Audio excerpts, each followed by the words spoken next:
আজ ৭ ফেব্রুয়ারি ৪৮তম আন্তর্জাতিক কলকাতা বইমেলার ৩২৭ নম্বর স্টলে বঙ্গবাণী প্রকাশনায় উদ্বোধন হল প্রখ্যাত সাহিত্যিক অশোক কুমার ঘোষের লেখা ন্যায় ফরিয়াদ। এতে আছে সাম্প্রতিক ৯টি গল্প। এছাড়া লেখ্যের পূর্ব প্রকাশিত নীল স্বর্ণকমল, অপ্রকাশিত অবস্থায় আছে অন্তর্দহন, দৃষ্টিদান, তিতির দি প্রমুখ।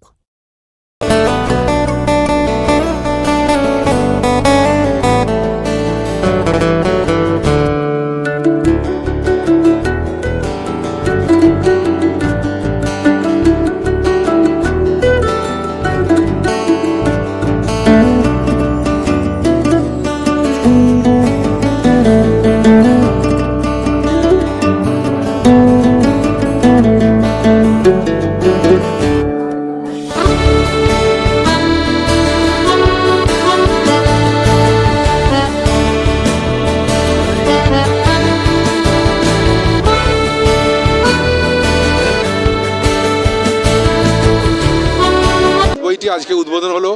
সুব্রত ঘোষ মহাশয় উনি পাবলিশার্স বঙ্গবাণী সংস্থা থেকে উনি করেছেন এবং সব কিছুই আমারই খুব ভালো হয়েছে এবং আজকে যে বইটা প্রকাশ হলো তাতে আমি নিজেও খুব আনন্দিত এবং আমার একটা দীর্ঘদিনের আশা। এমনিতে আমি উপন্যাস লিখি, কিন্তু ওনার প্রেরণাতেই আমার গল্প লেখা শুরু এবং উনি সেইভাবে আমাকে উদ্বুদ্ধ করেছেন এবং অনেক সহযোগিতা করেছেন, অনেক কিছু বলেও দিয়েছেন যেগুলো আমার অনেক কাজে লেগেছে, লেখার পক্ষে ভালো হয়েছে, সুবিধে হয়েছে।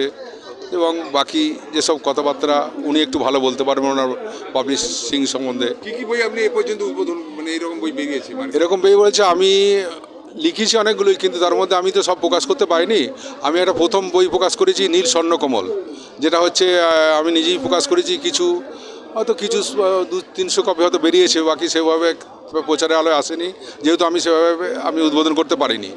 তারপরেও আরও কিছু গল্প লেখা পড়ে, যেমন একটা উপন্যাস অন্তর্দহন বলে একটা বড় উপন্যাস, এবং এখনকার যুগোপযোগী উপন্যাস প্রকাশনের অভাবে বা যে কোনো কারণেই হোক সেটা পড়ে আছে, আমার খাতায় বন্দি হয়ে পড়ে আছে। এছাড়াও বইয়ের জন্য তো আপনি একটা জায়গায় বিশেষ পুরস্কার পেয়েছিলেন পুজোর। একটা জায়গায়, হ্যাঁ, মেদিনীপুর থেকে আমাকে এক সংস্থা একটি গল্প ওনাদের শারদীয় সংখ্যা প্রকাশ করে আমাকে সাহিত্যরত্ন, শ্রেষ্ঠ সাহিত্যরত্ন পুরস্কার দিয়েছিলেন। এটুকুই বলতে পারি।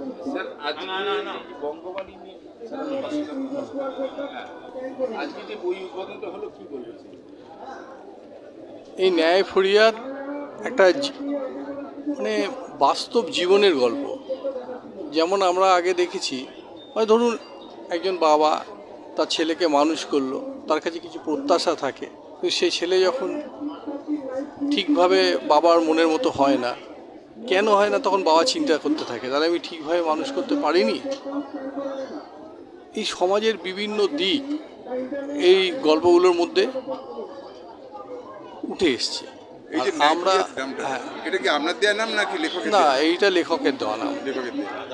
আমরা মূলত ছোট গল্প প্রকাশ করে থাকি। আমাদের পাবলিশার্স হিসাবে আমাদের খুব পরিচিতি নয়, তবে কলকাতা বইমেলার আমরা 30 বছর ধরে রয়েছি এবং আমাদের বই 50টার মতো বেরিয়ে গেছে অলরেডি।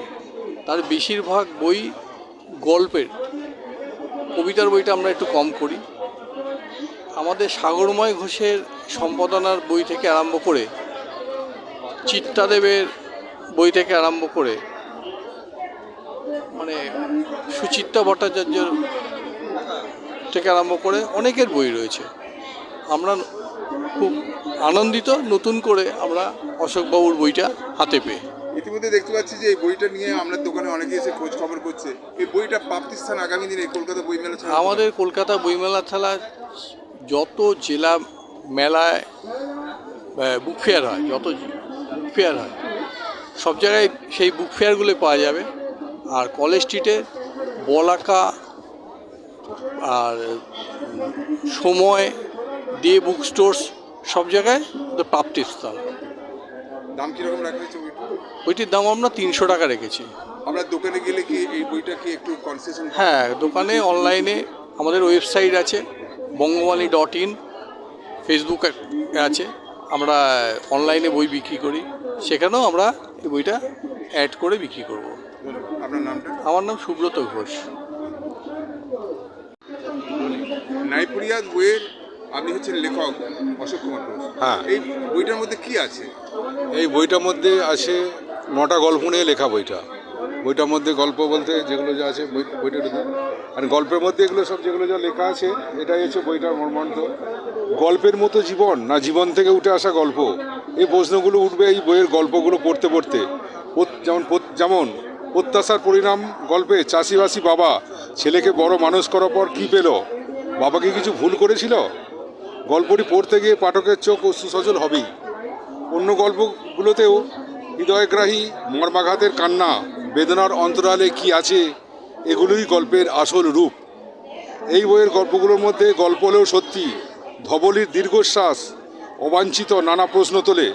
ও রমলা দেবীকে কেন বৃদ্ধাশ্রমে যেতে হয়, ধবলির গল্প যেন মহেশের কথা মনে পড়ায়, তেমনি বিজলী দেবী জয়ের কথা গল্প না সত্যি সাবলীল ধারায় গল্পগুলো কখনো কখনো কখনো চেনা ঘটনা মর্মান্তিক জীবন অভিজ্ঞতায় উপন্যাসের মতো হয়ে যায়। সার্থক প্রণয়বন্ধন গল্প না হয়ে যেন সত্যি একটা আখ্যান। লেখকের জীবনে দেখা ও জীবন থেকে নিগড়ে নেওয়া এই গল্পগুলো সমকালীন অভিজ্ঞতার অপূর্ব মিলন। এই বইয়ের 9টি গল্প পাঠকের বড় প্রাপ্তি, সাবলীল গদ্যে জীবনের হাসি কান্নার সুখ দুঃখের প্রতিলিপি।